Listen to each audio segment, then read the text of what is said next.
Quatrième, pyramide et cône, grand 5, conversion d'unité de volume. C'est un rappel de sixième.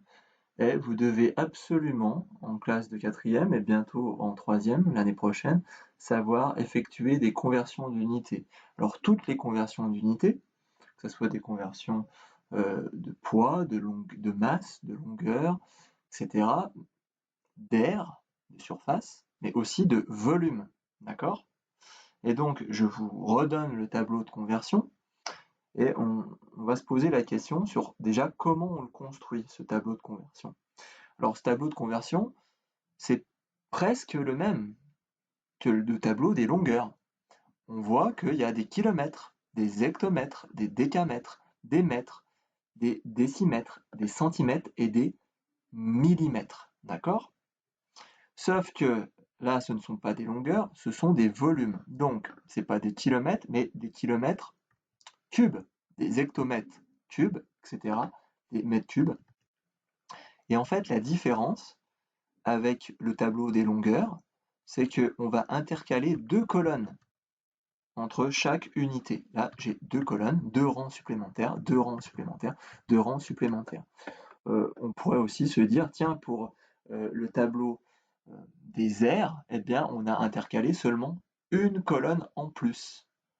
Ok? L'idée, c'est que c'est du volume, donc c'est une longueur multipliée par une longueur multipliée par une longueur. Et c'est à ça que correspondent en fait ces colonnes en plus.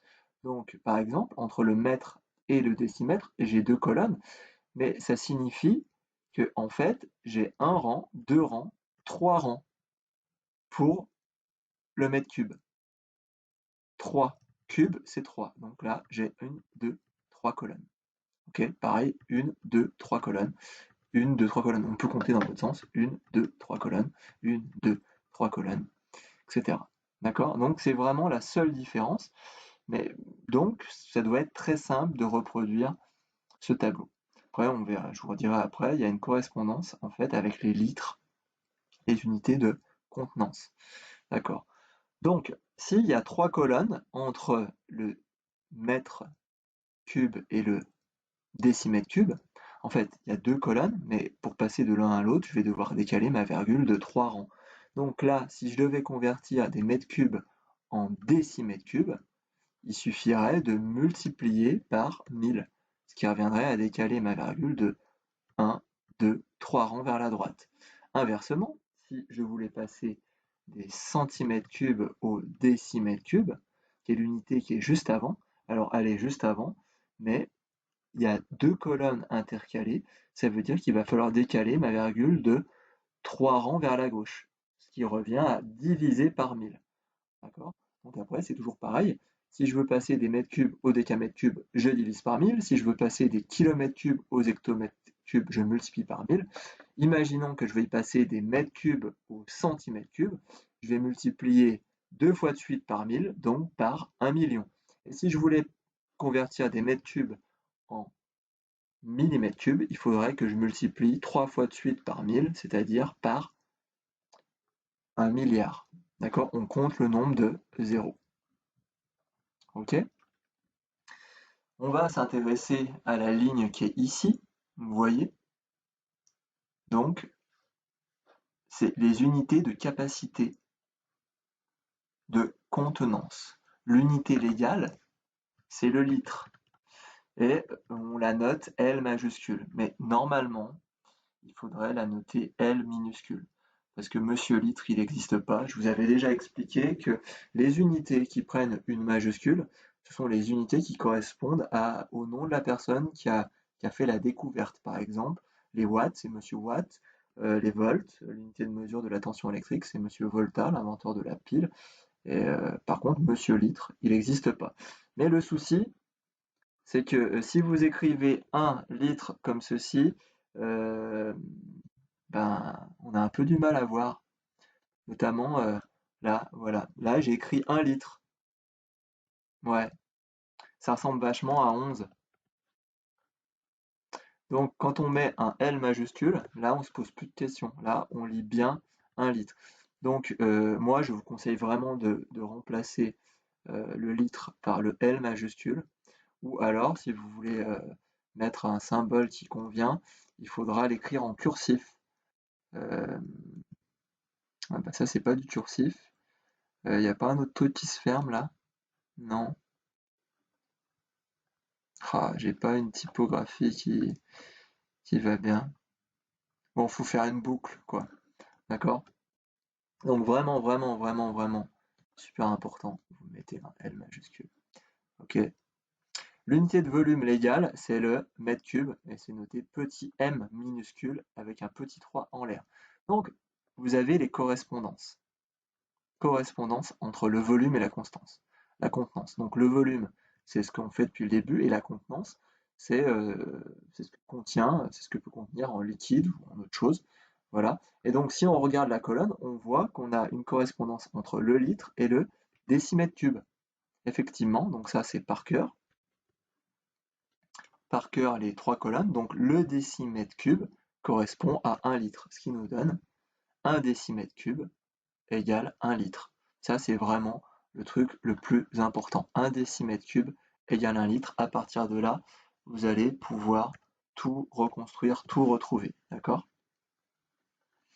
Pareil, si on regarde ici, 1 centimètre cube, ça correspond à 1 millilitre. C'est-à-dire un cube de 1 cm par 1 cm par 1 cm, c'est 1 millilitre. Ok, à retenir aussi. Et puis 1 mètre cube, c'est 1 kilolitre. 1 mètre cube, c'est 1 kilolitre. Mais 1 kilolitre, ça se dit pas trop, hein. Autant on peut dire les hectolitres, 100 litres, que les kilolitres, ça se dit pas.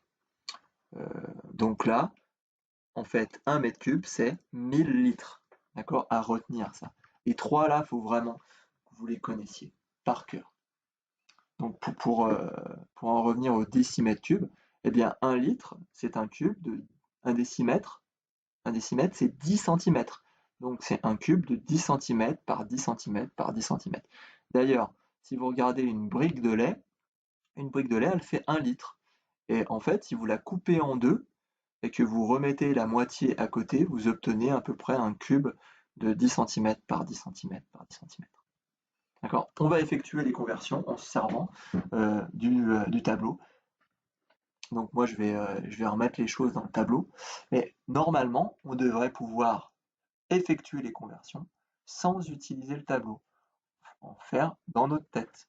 Donc, pareil, je vous montre comment on peut faire dans sa tête, puis après je l'écris dans le tableau. Donc là, on a 24,5 mètres cubes. On veut convertir en décimètres cubes. On se dit, ben, c'est où les décimètres cubes? Les décimètres cubes, déci, c'est plus petit, c'est juste après. Et donc on dit, si c'est juste après, il suffit de multiplier par 1000.